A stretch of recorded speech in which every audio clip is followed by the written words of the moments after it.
me mostrou na manhã de ontem.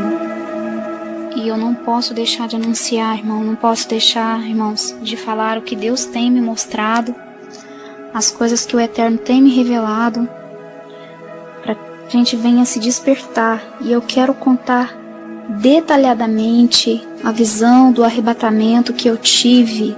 Para você que tem dúvida de que o arrebatamento é antes ou depois da grande tribulação, dormi sentada a ponto de virar na cama, porque eu havia dormido pela manhã, estava buscando a presença de Deus, e acabei dormindo tarde demais, e tive essa visão no período da manhã, irmãos.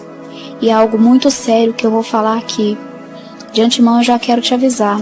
Pessoas que ficarem, igreja, pessoas cristãs que ficarem na grande tribulação, irmãos, não vai ser fácil.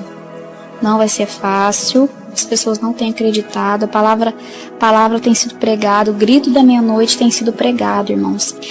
E ali, por 25 minutos, que foi exatamente o que eu dormi. 25 minutos eu tive uma visão que foi no profundo, tá?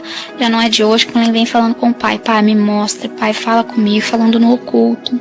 Sabe, quem me conhece, me tem lá no WhatsApp, sabe que às vezes eu dou uma sumida porque eu vou pra oração, eu vou buscar o Senhor. E o Senhor, Ele sempre tem resposta para aqueles que o buscam. E dormi e sonhei que eu estava em um culto no lar, em uma casa. E de repente, irmãos, a gente cultuando, louvando. Eu estava um crente morno, dispersa, não prestava atenção no culto, não adorava com intensidade ao Pai. Eu estava preocupada com o mover, com as crianças, com o barulho das crianças que estavam brincando naquele culto, no sonho. E de repente, do nada, sumiu. Mais ou menos 80% daquelas pessoas que estavam no culto com a gente sumiu. E eu olhava e dizia, foi o arrebatamento que aconteceu. Tava eu, meu esposo e algumas pessoas ficavam. E no sonho é tão interessante que o Senhor fazia eu entender que eu havia ficado para eu sentir o que as pessoas iriam sentir quando elas ficassem no arrebatamento da igreja. Porque essa pessoa dispersa, irmãos, não para me gabar, porque eu não mereço glória de nada, eu sou falha, pecadora como qualquer um, e estou sujeita a ficar no arrebatamento se eu não santificar a minha vida. Mas o Senhor me permitiu no sonho que eu ficasse para que eu viesse entender a sensação das pessoas. Daí, queridos irmãos, eu dizia para aquele grupo de irmãos, falava, irmãos, nós precisamos nesse momento nos unir e encontrar o máximo de pessoas possíveis que ficou e falarmos que Jesus voltou. Tá. Dali, queridos, a gente foi para a rua para encontrar o máximo de pessoas possível. E a gente parou de frente de uma igreja, de uma denominação, e o pastor saía ali pro lado de fora com alguns obreiros, a igreja em alvoroço, algumas pessoas chorando, algumas pessoas de cara fechada, e o pastor de cara meio amarrada. E eu dizia para ele, pastor, o senhor pregou que Jesus ia voltar depois da grande tribulação. Olha só o que aconteceu. O Senhor perverteu muitas almas porque as pessoas estavam esperando a manifestação do anticristo e essas pessoas viveram de qualquer jeito. Quantas pessoas estavam bebendo, fumando, pessoas estavam na pornografia, na fornicação, estavam na prostituição escondido, pastor, porque o Senhor pregava que a igreja ia passar pelo período da grande tribulação. Mas veja bem, a igreja foi arrebatada, pastor, e agora o que o Senhor vai fazer? Aí aquele pastor não dava atenção para mim, entrava dentro do carro e de umas 20, 30 pessoas, ficava ali comigo 5 pessoas e mais o grupo daqueles irmãos que havia saído comigo daquela casa. Então a gente saía dali e começava a chover e eu dizia, irmãos, não podemos parar, agora é hora de começarmos a anunciar. De repente começava a ficar estranho o ar, o ambiente começava a ficar estranho, começava a ficar pesado. A gente começava a tentar falar da palavra. Quando a gente ia falar Jesus voltou, a gente falava Jesus voltou, a voz não saía, a boca ficava pesada, irmãos. A gente não conseguia falar que Jesus havia voltado. Aí quando a gente parava no caminho e ia conversar uns com os outros e falava meio que em códigos, falava ele veio, Ele levou os seus, aí saía e fluía, mas quando a gente tentava falar da palavra, tentava falar que Jesus arrebatou a igreja, era difícil. Então, por um momento, eu disse para aqueles irmãos, vamos fazer uma oração, porque está difícil, as palavras não saem da nossa boca. E a gente dava as mãos ali e começava a fazer uma oração, e a oração saía toda enrolada. Os irmãos iam orar, Senhor nosso, Deus, saía aquela coisa assim pesada, e as pessoas não conseguiam falar, as pessoas não conseguiam se dirigir aos céus em oração. Hoje essa oração que você faz aí livremente, que você ora no teu quarto, você tem até preguiça de orar, irmãos. Misericórdia, queridos, misericórdia. As pessoas estão pensando que na grande tribulação vai ser fácil. Haverá uma operação do erro, um engano. Demônios serão soltos, irmãos, para atormentar as pessoas. Demônios vão se materializar em formas de pessoas para iludir e enganar aqueles que não deram valor na verdade, assim como está escrito no versículo 9 e no versículo 10 de 2 Tessalonicenses capítulo 2. A esse cuja vinda segundo a eficácia de Satanás, com todo o poder e sinais de prodígios de mentira, e com todo o engano da justiça para os que perecem, porque não receberam o amor da verdade para se salvarem. Eles o quê? Não receberam o amor da verdade para se salvarem. Por isso Deus lhes enviará a operação do erro para que quê? Para que creiam a mentira. As pessoas vão acreditar na mentira, irmãos.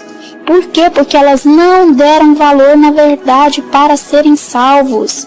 Então elas vão ser iludidas por Satanás. Satanás vai iludir as pessoas. Elas vão acreditar na mentira. É o que a palavra está falando e é o que o Senhor me revelou no sonho. Aí a gente tentava fazer aquela oração embaraçosa, e quando ia falar de Jesus, não saía a palavra, não saía o nome. A gente tentava dirigir aos céus e saía uma palavra misericórdia. Quando eu falava misericórdia, parece que vinha aquela luz, aquele alívio, mas foi muito rápido o alívio. De repente veio todo o peso no estômago de novo. Sabe quando você está com muita fraqueza, você não tem fôlego para você pronunciar uma palavra ou para gritar alto? Ou quando você toma um susto muito forte que a sua voz não sai? É exatamente esta sensação que eu senti no sonho ao tentar pregar o Evangelho, ao tentar falar da palavra de Deus. Queridos, o Espírito Santo é que nos dá força para pregar a palavra, porque a Bíblia diz que o Espírito Santo estaria conosco, com quem? Com a igreja, até que aquele que o detém seja, saber que o que o detém, até que ao seu tempo seja tirado. Ele vai ser retirado da terra, e a igreja também. Jesus, quando ele foi para o Pai, ele prometeu dizendo: eu estou indo para o Pai, mas eu vou enviar o Consolador, e ele vai estar com vocês até que tudo seja consumado. Ou seja, o Espírito Santo está com a igreja com o Espírito Santo. É uma união inseparável, irmãos. A igreja sai, o Espírito Santo sai. A igreja está, o Espírito Santo está. Daí, irmãos, uma pessoa virou para mim e disse: Fran, nós estamos cansados.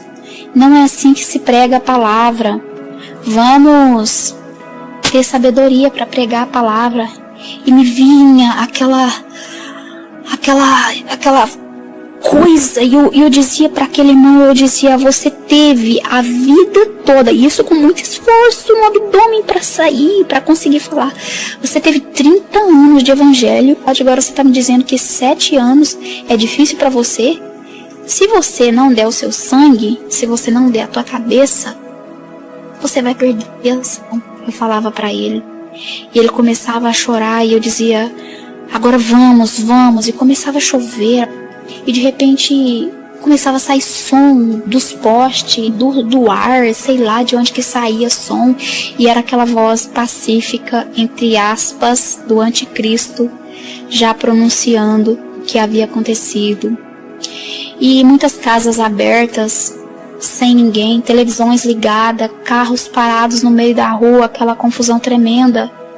Havia sons para todo lado e de repente começava o pronunciamento do anticristo, e ele começava a dizer que os seres inferiores haviam sido retirados da terra e que agora a terra ia evoluir e que agora a terra iria prosperar, porque esses seres inferiores, que no caso era a igreja, não deixava a terra prosperar. Daí pronto, irmãos, eu dizia, essa é a voz do anticristo, e as pessoas que estavam comigo, algumas ficavam pasmadas, algumas ficavam assim, boquiabertas, e diziam, é verdade. E eu falava, larga de se deixar levar. No sonho eu ficava até irada, falava palavras pesadas e dizia, não se deixem levar por esse vocês não tá vendo que é o anticristo que tá falando, é o anticristo, é ele que veio seduzir, é o poder de Satanás que tá operando no mundo, não creia. E começava aquele pronunciamento sagaz do anticristo, ele dizia que a terra agora ia prosperar. Daí a gente saía dali, irmãos, e ia para continuar na calçada, e algumas pessoas iam voltando para trás, algumas pessoas iam saindo do meio do nosso grupo, a ponto de não ficar quase ninguém, sabe, irmãos? A ponto de não ficar quase ninguém. De repente, a gente estava na rua e a gente via uma criança com os cabelos quase no quadril, muito linda. Se você olhava para aquela criança, ela era muito bonita, com um vestido branco, parecia até um anjo. Mas quando eu olhava para o olho daquela criança, eu sabia que era um demônio. Eu sabia que era coisa maligna, e eu falava, não é uma criança. Aí uma pessoa que estava com a gente dizia assim, olha só, Fran, não foi o arrebatamento. E quando ia falar arrebatamento, não saía e não foi isso que aconteceu. E ele tentava mudar a palavra para conseguir falar, porque não conseguia pronunciar. Porque se fosse, essa criança teria subido também. E eu dizia, não é uma criança. Não é uma criança, é um demônio. As trevas, o poço do abismo se abriu e os demônios saíram para atormentar as pessoas. E eles vão iludir o máximo de pessoas possíveis. E aquele cara olhava para mim e falava assim, Fran, é uma criança mais linda. O arrebatamento. E lógico que quando ele falava o arrebatamento não saía direito. Era ridículo. Não saía arrebatamento. Não saía Jesus, não saía Bíblia, não saía Espírito Santo. Tudo que a gente tentava dar glória, não saía nada. Tentava dar aleluia, não saía aleluia. A gente tinha meio que falar em códigos nessa visão que Deus me deu. Porque era um peso que estava na terra a ponto de as pessoas não conseguirem mais pronunciar as coisas de Deus, irmãos. Veja o quanto isso é sério. Entendeu, irmãos? Veja o quanto isso é sério, irmãos. Daí pronto, aquele irmão pegava na mão daquele demônio que se materializava em forma de criança e virava as costas, irmãos. E virava as costas. E eu falava, se foi. Ele se iludiu, ele ficava cego. É como se ele tivesse ficado hipnotizado por aquela criança. Daí pronto, a gente saía dali e ia para o meio da cidade. A cidade estava lotada, carros, a noite estava estranha, o ar estava estranho, tudo muito estranho. A água tinha acabado da cidade, a energia tinha acabado, havia energia só em alguns pontos da cidade, em alguns postos da cidade. Alguns alto-falantes funcionavam, algumas televisões funcionavam, falhava, a energia vinha, caía novamente, era algo que era estranho. Ao mesmo tempo que tinha energia, não tinha energia, e era aquela coisa muito maluca. E eu sei que faltava água e a gente estava com sede. E a gente ia pro meio da praça da cidade para um bebedouro de água. Sabe aqueles bebedouros que você aperta aquela torneirinha assim e a água sai naquele caninho? A gente ia lá beber água. Quando chegava lá, tinha um homem vigiando aquele bebedor de água para racionar a quantidade de água que era distribuída para as pessoas, porque não tinha água suficiente para todos beberem. Daí eu olhava para a cara daquela pessoa que estava racionando a água e eu percebia que era outro demônio, e eu olhava para aqueles irmãos que estavam comigo e dizia, irmãos, a morte fugiu da terra. Essas águas, elas estão sendo envenenadas. É como se ele tivesse um pó e ele jogava ali naquele bebedouro, naquela água. Não sei o que aquele homem fazia materializado, aquele demônio materializado fazia. aqueles cristãos que bebiam água, eles passavam mal na hora e caía se contorcendo no chão.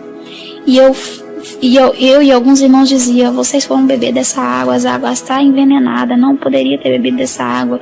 Resumindo, irmãos, para não ficar muito grande, a maioria das pessoas iam deixando o grupo que tinha sido deixado para trás.